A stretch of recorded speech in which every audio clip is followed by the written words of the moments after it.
Okay, here we go with the notes on food webs. So this is the second part of our ecology note packet.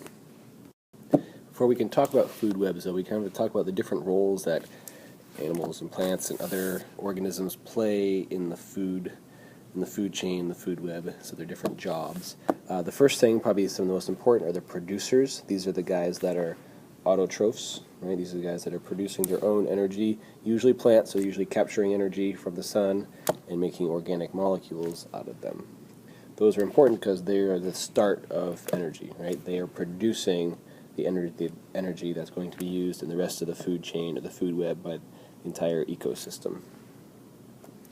Next we have the consumers, right? So these guys are the heterotrophs. Heterotrophic organisms need to eat other things, so they get their energy by eating other organisms or possibly eating their waste or something like that if they're a decomposer.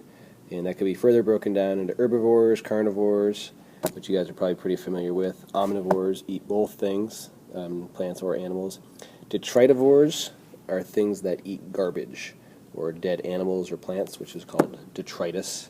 And then something that's often overlooked in a food web are decomposers. These are the guys that break down molecules in the waste, so like bacteria and fungi, and then recycle those molecules back basically into fertilizers so that the plants can grow again, kind of recycling everything in nature. So main thing here, producers are the guys that are making their own food, usually going to be the plants, and the consumers are everything that's eating other things. Next we're going to talk about a trophic level. A trophic level, as you can see, is an organism's position in the path of energy flow. So basically you ask yourself, are they a producer or a consumer? That's your first question, and then where in that path of energy flow are they? What's their trophic level? All right. When you look at trophic levels, only about 10% of the energy in one trophic level actually makes it to the next level, or the next trophic level up. Right? That's because the rest is used to maintain life, basically. Right? It takes a lot of energy to keep your heart beating, to move around, to look for food, things like that. Not to mention the fact that not every single organism gets eaten.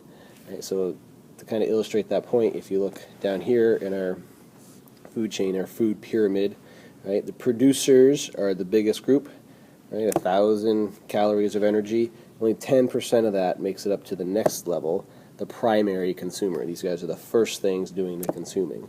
And only 10% of that energy is going to make it up to the next level, which are the secondary consumers, the second things doing the eating. They're eating the primary consumers, right? 10% of 100 is 10, and then the tertiary or third level consumers get even less than that. So although this energy, a lot of it gets lost, right, doesn't actually make it to the next level because it's being used or just for some reason not making it up to that next level.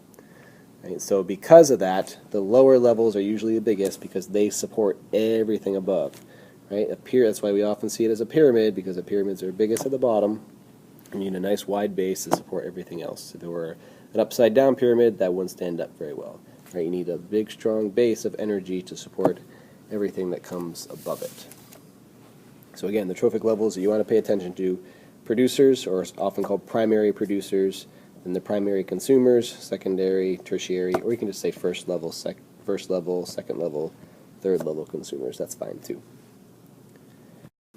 So in a food chain versus a food web is all of the consumer interactions in a population or ecosystem, all the things that are doing the eating in some group. The difference between the two is a food chain is just a single path within that food web. So a food chain is part of a food web. And these are usually kind of short for the same reasons we just talked about, only at 10% of the energy. So they can't support a really, really long food web. Right? So if you look down here in our picture, we've got our primary producer, our plants, and these are being eaten by rabbits, and those rabbits could be eaten by foxes, or they could be eaten by hawks, right? Or things are moving all around in lots of different ways over here. So in this case, this guy here is the primary consumer, right? He's eating these producers, and if he's eaten by a predaceous insect, he's the secondary consumer, and the toad is the third consumer, and this guy is the fourth consumer.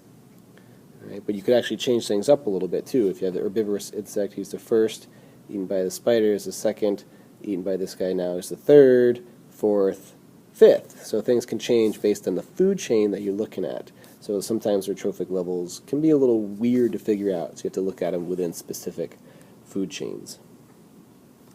So that's obviously predation, looking at that in there. So that's one of the ways that organisms are going to interact with each other. Another question I could ask you, or you could ask yourself, is how is the fox interacting with the hawk or the owl? Right? He's not eating them, clearly, but does he have any effect? Can this guy affect this guy, or can this guy affect this guy? Well, yeah, they can affect each other, because what happens if the hawks gobble up all the rabbits, the squirrels, the mice, and the seed-eating birds? Well, that doesn't leave anything for the fox to eat. They both share the same food resource, so you often see competition listed in a food web somehow. Right? You can see that. It may not be listed as competition, but you can still see it going on. Another thing you often have going on too is parasitism and some other interactions that we're going to talk about in the next time. They don't usually show up as much in the food web, but they're going on too.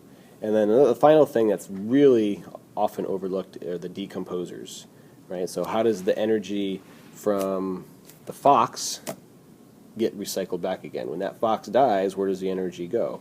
Well, it gets broken down by bacteria and fungi into the smaller organic molecules, into the carbon and the nitrogen, stuff like that, that's going to fertilize the plants and give them the stuff they need, in addition to the light energy, to continue to grow. So there we go, food chains versus food webs.